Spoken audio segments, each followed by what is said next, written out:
Assalamualaikum warahmatullahi wabarakatuh. Selamat pagi semuanya. Apa kabarnya hari ini? Nah, masih semangat ya belajarnya hari ini? Sebelum belajar, marilah kita bersama-sama berdoa.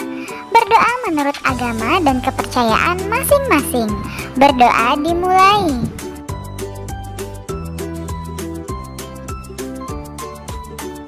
Berdoa selesai. Hari ini kita akan belajar materi kelas 4 tema 8, subtema 2 pembelajaran 1 mengenai keunikan daerah tempat tinggalku.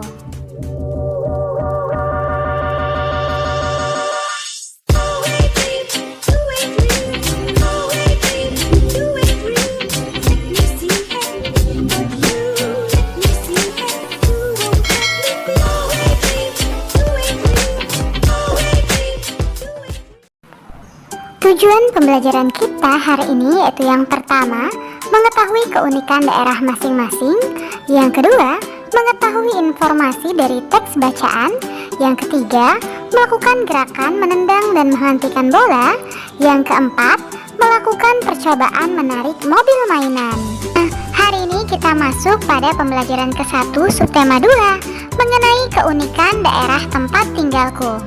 Aku berasal dari Yogyakarta. Daerah asalku memiliki ragam keunikan tersendiri. Tahukah kamu apa keunikan Yogyakarta?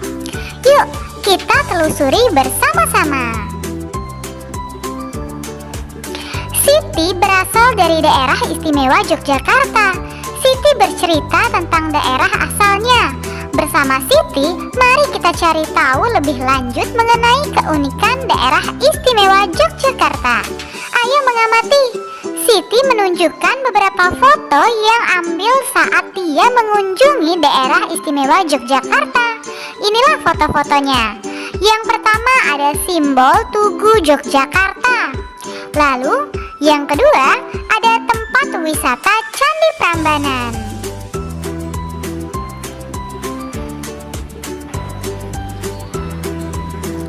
Yang ketiga ada upacara adat Grebek Mulut.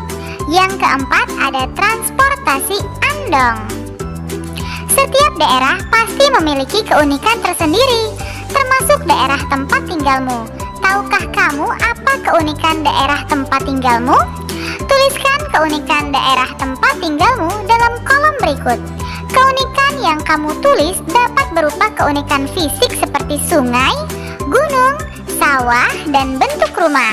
Dapat juga berupa keunikan sosial, budaya seperti adat istiadat, seni, dan bahasa. Tuliskan pada tempat berikut ini. Misalnya karena saya tinggal di kota Palembang, saya akan membahas kota Palembang. Kota Palembang memiliki jembatan Ampera yang sangat terkenal. Jembatan ini sangat kokoh namun tetap cantik dipandang. Palembang juga mempunyai Tugu Monpera yang erat kaitannya dengan perjuangan para pahlawan Sriwijaya. Palembang punya Sungai Musi dan Pulau Kemarau. Sangat indah sekali bukan? Silahkan kalian tuliskan keunikan daerah tempat tinggalmu masing-masing ya. Salah satu tempat wisata yang memiliki keunikan adalah Candi Prambanan.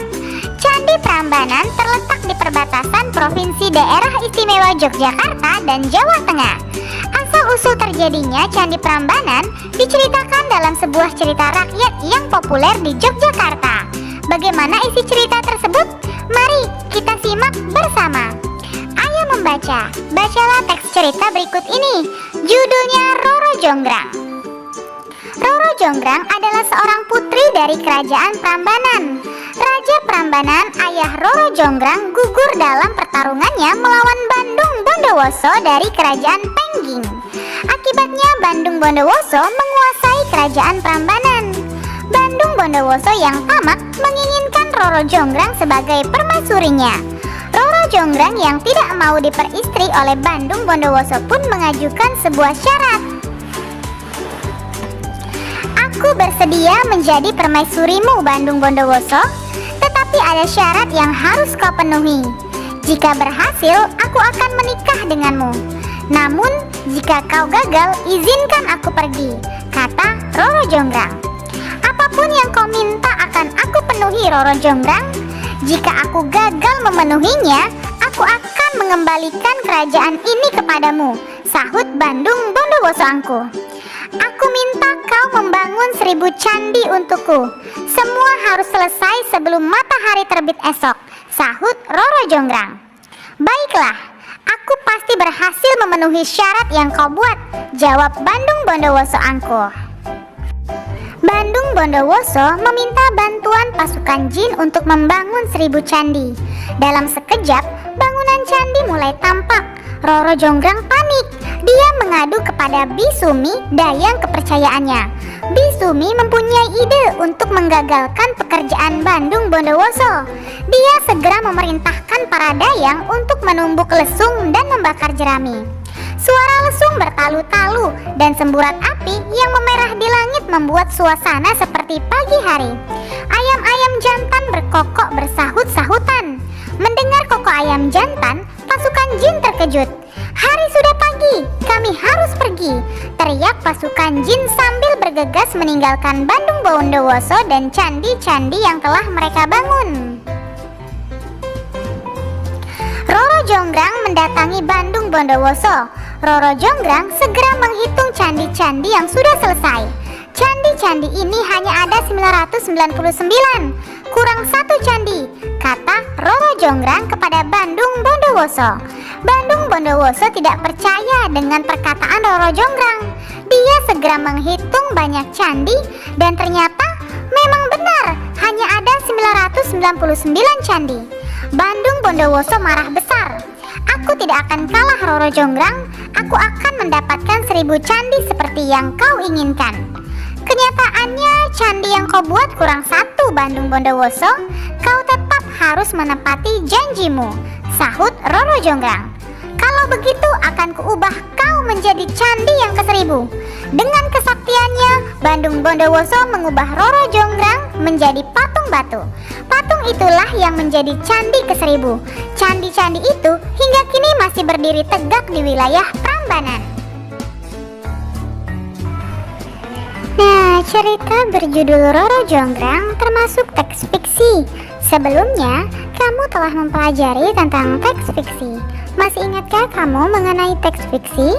Untuk mengukur pemahamanmu mengenai teks fiksi, jawablah pertanyaan berikut ini.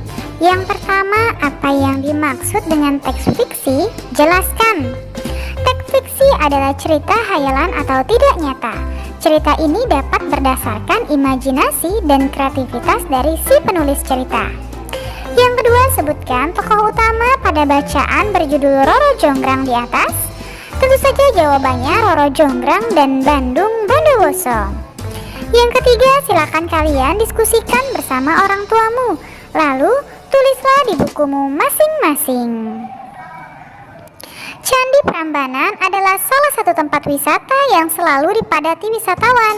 Oleh sebab itu, kebersihan kawasan Candi Prambanan harus selalu dijaga.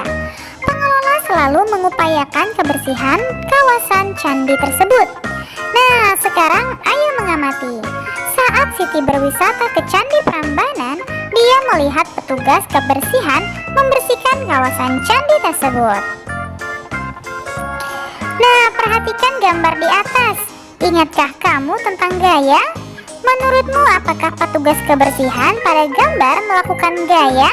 Coba jelaskan.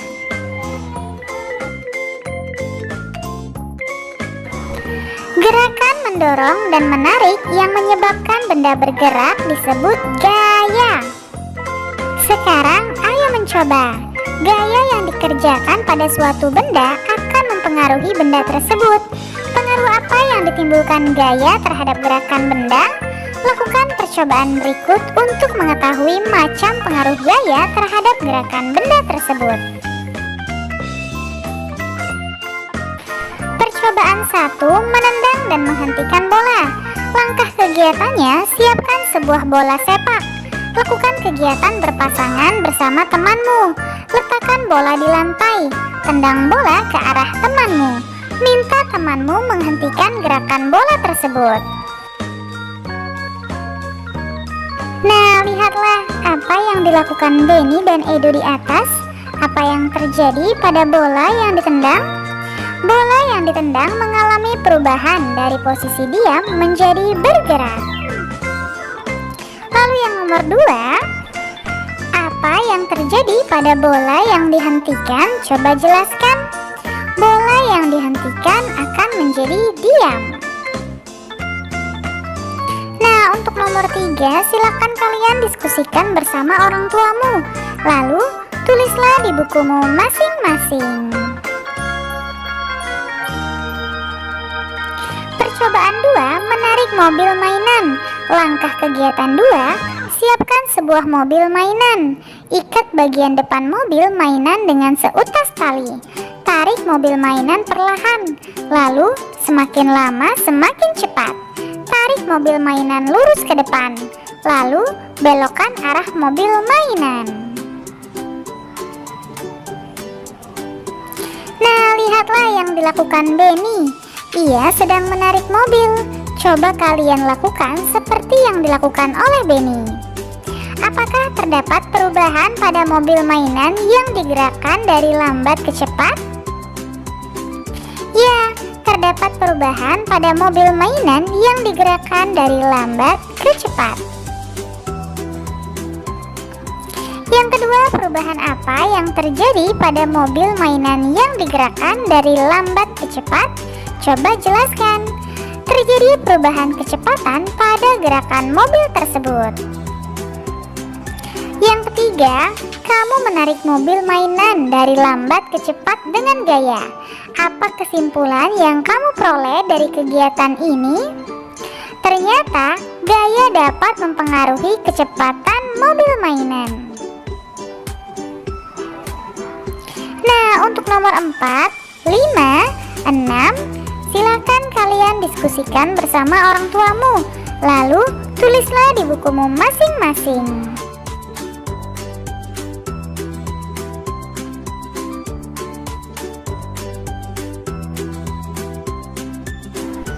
Gaya dapat mempengaruhi gerakan benda. Berikut beberapa macam pengaruh gaya terhadap gerakan benda. Yang pertama, gaya dapat mempengaruhi benda diam menjadi bergerak. Gaya dapat mempengaruhi benda bergerak menjadi diam. Gaya juga dapat mempengaruhi benda bergerak lebih cepat atau lebih lambat. Yang keempat, gaya dapat mempengaruhi arah gerak suatu benda.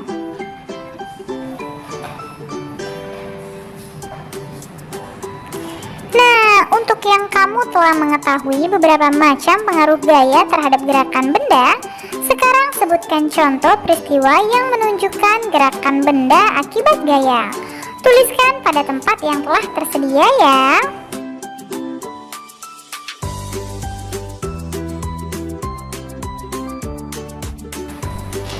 Nah, sekarang ayo renungkan. Apa yang kamu pelajari dari kegiatan hari ini? Tuliskan dalam kotak di bawah ini ya. Lalu materi apa yang sudah kamu pahami dengan baik? Coba kalian jelaskan lalu tuliskan pada kotak berikut ini ya. Materi apa yang masih belum kamu pahami? Coba jelaskan.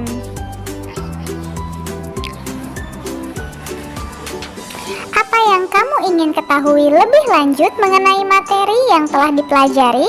Silakan kalian diskusikan bersama orang tuamu ya. Bagaimana perasaanmu selama belajar? Beri tanda centang pada kotak di dekat gambar sesuai dengan perasaanmu. Apakah senang, biasa saja, atau tidak senang? Silakan kalian berikan tanda centang ya. Nah, untuk kerjasama dengan orang tua, carilah cerita rakyat yang berasal dari daerahmu. Ceritakan kepada kedua orang tuamu. Sebutkan tokoh-tokoh yang terdapat dalam cerita tersebut. Selamat belajar ya anak-anak dan tetap semangat. Terima kasih, kalian sudah menyelesaikan materi hari ini dengan baik.